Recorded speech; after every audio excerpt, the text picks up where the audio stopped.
আমাৰ ছাত্ৰছাত্ৰীসকল, আজি মই এইটো ভিডিঅ'ত আনন্দৰাম বৰুৱা একাডেমীৰ ক্লাছ 6ৰ বিজ্ঞান বিষয়ৰ 1 নম্বৰ অধ্যায়, যেটো 1 নম্বৰ অধ্যায় আছে আমাৰ খাদ্য। এই চেপ্টাৰটোৰ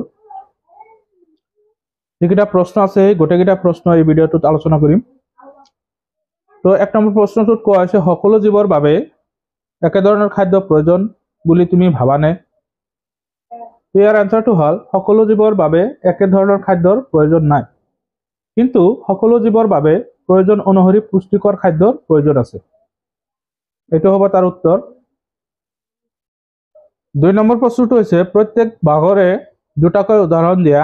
ফল আৰু বাদাম জাতীয়, পাতযুক্ত শাক-পাচলি, পাত নথকা শাক-পাচলি, গেহু, মাহ জাতীয় শস্য, মছলা, তেল, মাছ, মাংস, গাখীৰৰ পৰা প্ৰস্তুত দ্ৰব্য। গতিকে ইয়াৰে প্ৰত্যেকটোৰ দুটাকৈ উদাহৰণ দিব দিছে। সেইবোৰ হল, প্ৰত্যেকৰে দুটাকৈ উদাহৰণ তলত দিয়া হল। ফল আম আৰু কঁঠাল, বাদাম জাতীয় কাঠবাদাম, আখৰোট, বাদাম, পাতযুক্ত শাক-পাচলি, ঢেকীয়া, পদিনা, পালেং, পাত নথকা শাক-পাচলি, ফুলকবি, ভেন্দি, গেহু, ধান, গেহু, মাহ জাতীয় শস্য, মাটিমাহ, বুটমাহ, মছলা জাতীয় ইলাচি, দালচেনি, তেল, সৰিয়হ, সয়াবিন, মাছ, ৰৌ, ভকুৱা, মাংস, ছাগলী, মুৰ্গী, গাখীৰৰ পৰা প্ৰস্তুত দ্ৰব্য, ক্ৰীম, দৈ। এইকেইটা হল দুটাকৈ উদাহৰণ প্ৰত্যেকৰে। এতিয়া আমি 3 নম্বৰ প্ৰশ্নটোলৈ যাওঁ। 3 নম্বৰ প্ৰশ্নটো হৈছে, আমি আহাৰ হিচাপে গ্ৰহণ কৰা এজোপা গছৰ বিভিন্ন অংশসমূহৰ নাম লিখা। ইয়াৰে উত্তৰটো হ'ব, উদ্ভিদৰ শিপা, কাণ্ড, ফুল, ফল, বীজ আদি বিভিন্ন অংশসমূহক খাদ্য হিচাপে গ্ৰহণ কৰা হয়। ইয়াৰ উপৰি পাত খাদ্য হিচাপে গ্ৰহণ কৰা হয়। এইটো তাৰ এনসাৰ। এতিয়া আমি 4 নম্বৰ প্ৰশ্নটো সমাধান কৰোঁ। 4 নম্বৰ প্ৰশ্নত কৈছে, এনে 3জোপা গছৰ উদাহৰণ দিয়া যাৰ এটাতকৈ বেছি অংশ খাদ্য হিচাপে গ্ৰহণ কৰা হয় আৰু গ্ৰহণ কৰা অংশৰ নাম লিখা। তো ইয়াৰ এনসাৰটো হ'ব, উদাহৰণ 3টা হল, মূলা, যাক আমি শিপা আৰু পাত খাদ্য হিচাপে গ্ৰহণ কৰোঁ, পানীলাও, ফল আৰু পাত লগতে কাণ্ড, ধনিয়া, ফল আৰু পাত। 5 নম্বৰ প্ৰশ্নত কৈছে, খাদ্যাভ্যাসৰ ওপৰত ভিত্তি কৰি প্ৰাণীসমূহক কেইটা ভাগত ভগাব পাৰি? প্ৰত্যেক ভাগৰে উদাহৰণ দিয়া। ইয়াৰ এনসাৰটো হ'ব, খাদ্যাভ্যাসৰ ওপৰত ভিত্তি কৰি প্ৰাণীসমূহক 3টা ভাগত ভগাব পাৰি। সেইকেইটা হল, তৃণভোজী, তাৰ উদাহৰণ হল গৰু, ছাগলী, মহ; মাংসভোজী, উদাহৰণ হল বাঘ, সিংহ, শিয়াল; সৰ্বভোজী হল উদাহৰণ শগুন, মানুহ, ভালুক। তো এইটো আছিল 5 নম্বৰ প্ৰশ্নটোৰ সমাধান। এতিয়া আমি 6 নম্বৰ প্ৰশ্নটো সমাধান কৰিম। 6 নম্বৰ প্ৰশ্নত কৈছে, শাৰী 1ৰ পদসমূহক শাৰী 2ৰ পদৰ সৈতে মিলোৱা। শাৰী 1, শাৰী 2, পাতযুক্ত পাচলি, ইয়াৰ ভিতৰত হ'ব পালেং। তো পালেঙৰ লগত এইটো হ'ব। তাৰপিছত বাকলি, দালচেনি হ'ব। তাৰপিছত তেল, এইটো আমাৰ সূৰ্যমুখী ফুল হ'ব, ফুলৰ বীজ। তাৰপিছত গাখীৰৰ পৰা উৎপাদিত সামগ্ৰী হল ক্ৰীম, আৰু মাছ হল ৰৌ মাছ। এইকেইটা মিলোৱা হল।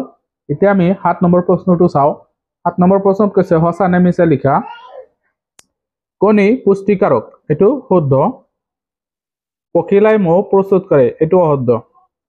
মিঠা আলু এক প্ৰকাৰৰ কাণ্ড নহয়, এইটো হল শিপা, এইটো অশুদ্ধ। নিৰামিষ আহাৰ মানে গছ বা গছৰ পৰা প্ৰস্তুত উপাদান খাদ্যৰ উপকৰণ হিচাপে থকা খাদ্য, এইটো হল শুদ্ধ। আমি ৰঙালাও, লাওৰ ফুল খাওঁ, এইটো শুদ্ধ। আমি সকলো প্ৰকাৰৰ কাঠফুলা খাব পাৰোঁ, এইটো অশুদ্ধ। কিছুমান কাঠফুলা কি হয়, বিষাক্ত, খাব নোৱাৰোঁ। কলগছৰ বিভিন্ন অংশক খাদ্য হিচাপে গ্ৰহণ কৰা হয়, এইটো অশুদ্ধ। কলগছৰ আমি খাওঁ, কল খাওঁ, এইটো শুদ্ধ। কলফুল খাওঁ, কল খাওঁ, আৰু মাজৰ যিটো আছে সেইটোও খাওঁ আমি, গতিকে এইটো শুদ্ধ হ'ব। এতিয়া তলত কিছুমান প্ৰশ্ন দিছে, কৈছে ভাবি চোৱা, দেশৰ প্ৰত্যেক নাগৰিকক কিদৰে খাদ্য যোগান ধৰিবা। এতিয়া কথা হ'ল, আমি দেশৰ প্ৰত্যেক নাগৰিকক খাদ্য যোগান ধৰিব হ'লে আমি বৰ্তমানৰ যিটো পৰিস্থিতি, আমি বেছিকৈ খেতি বাতি কৰিব লাগিব আৰু বেছিকৈ উৎপাদন কৰিব লাগিব যাৰ কাৰণে আমাৰ হাইব্ৰিড যেটো হেৰি আছে সংকৰণযুক্ত বীজ ব্যৱহাৰ কৰিব লাগিব যাতে একেটা গছতে বা এডোখৰ মাটিত বহুত উৎপাদন কৰিব পাৰি আমাৰ দেশত বিকল্প খাদ্যৰ উৎস হিচাপে কি ব্যৱহাৰ কৰিব পাৰি আমাৰ দেশৰ বিকল্প খাদ্যৰ উৎস হিচাপে আমাৰ হাইব্ৰিড বীজ যেটো সংকৰণ পদ্ধতিত উৎপাদিত বীজ হেতু ব্যৱহাৰ কৰিব লাগিব মানে একেটা গছতে আমাৰ কি হয়